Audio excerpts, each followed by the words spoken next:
Ada hari. Ada satu hari itu akan menjadi hari yang paling indah dalam sejarah kemanusiaan selama-lamanya.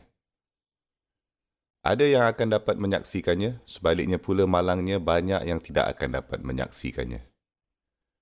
Tetapi mereka yang memahami mengapa sebabnya.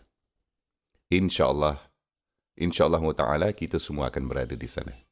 Lagipun semua orang yang akan masuk ke syurga dan kami melihat rumah kami yang indah dan kami menikmati apa yang sedang kita lihat.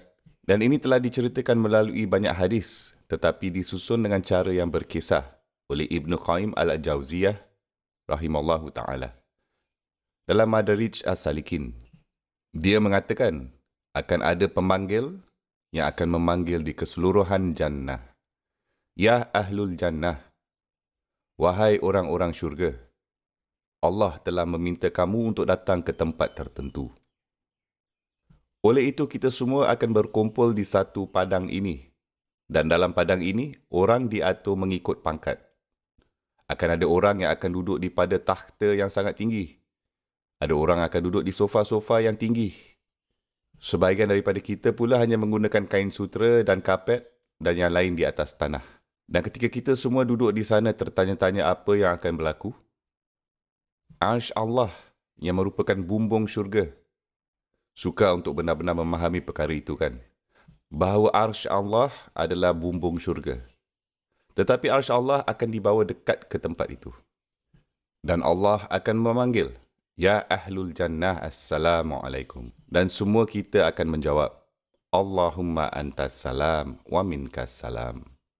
Dan kemudian Allah akan berkata kepada kita, ini adalah hari kurniaan yang aku telah janjikan kepada kamu. Ini adalah hari kurniaan, seperti yang dijanjikan dalam Al-Quran, hari kurniaan. Tanyalah aku hari ini apa sahaja yang kamu mahukan, dan ia akan diberikan kepada kamu semua. Maksud saya secara realistik ni apa lagi yang kita mahukan? Kau telah memberi kami syurga, kami di jannah, kami dapat apa sahaja yang kami mahukan. Maksud saya kita memikirkan makanan, ia akan dibawa. Kita memikirkan apa sahaja terus kita dapat, kan? Apa lagi yang kita mahukan? Apa yang kita semua mahukan? Kami akan berkata, Ya Rabb, izinkan kami melihat kau. Kami menyembahmu sekian lama di bumi itu. Dan kami tidak pernah melihat engkau, Ya Rabb. Hari ini kami ingin berjumpa dengan engkau, Ya Rabb. Dan Allah Subhanahu wa Ta'ala akan mengangkat hijabnya, yang menghalangnya daripada dilihat oleh ciptaan. Segala ciptaan. Cahaya yang amat kuat tidak dapat dibayangkan akan bersinar di seluruh syurga. Sangat terang dan sangat kuat. Bahawa jika Allah Subhanahu wa Ta'ala tidak mengkehendaki, ia akan membakarkan ke semua ciptaan dan jadikan ia semua tidak wujud. Dan kita akan memandang wajah Rabb kita. Seperti yang dinyatakan oleh Al-Quran. Pada hari itu, wajah akan cerah memandang Rabb mereka. Dan dia Subhanahu wa Ta'ala akan membawa kita semua, setiap satu dari kita semua. Anda harus faham ini, masa tidak wujud lagi, tidak ada konsep ini. Kita hanya menikmati, tapi setiap daripada kita akan dinaikkan.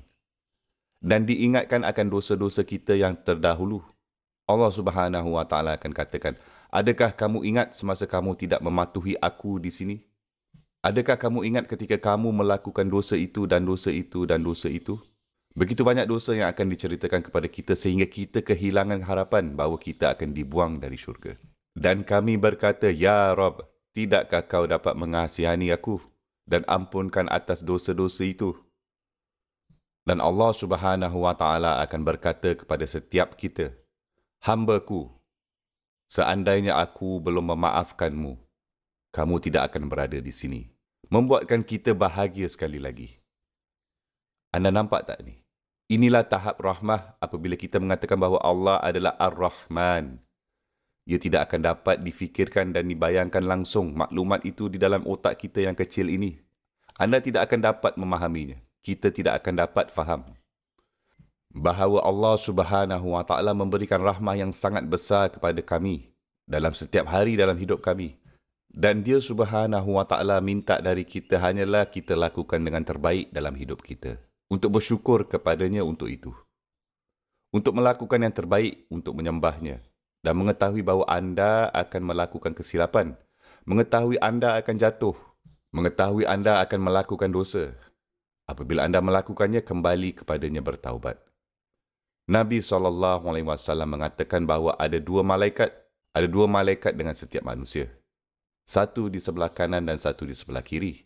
Yang satu itu menulis amal baik, yang satu lagi itu menulis amal buruk. Apabila anda melakukan amal perbuatan baik, malaikat yang menulis akan tulisnya dengan segera. Sebaliknya, apabila anda melakukan amal perbuatan buruk, malaikat yang tulis itu disuruh untuk tahan dari menulis. Tengok ni, nampak tak?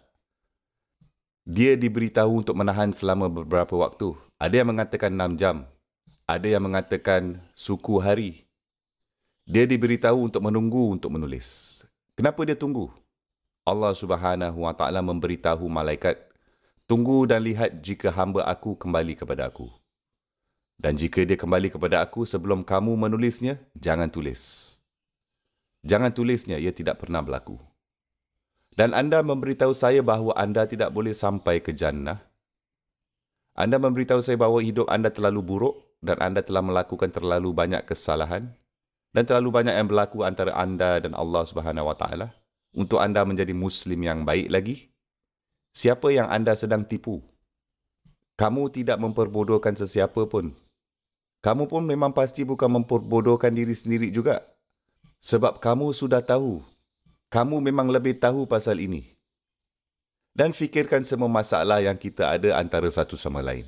Fikirkan pasal keluarga yang berpecah belah sebabkan pergaduhan. Fikirkan tentang adik-beradik yang sudah lama tidak bercakap antara satu sama lain atas sebab-sebab tertentu.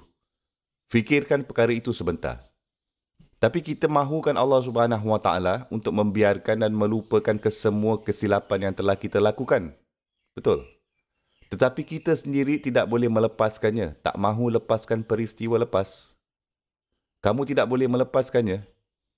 Sekiranya anda mahu diampunkan, anda perlu belajar untuk memaafkan.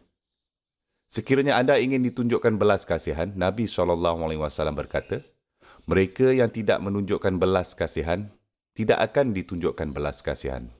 Jika anda ingin mempunyai rahmah belas kasihan di dunia, tunjukkannya sendiri. Tunjukkan sesama sendiri. Subhanallah.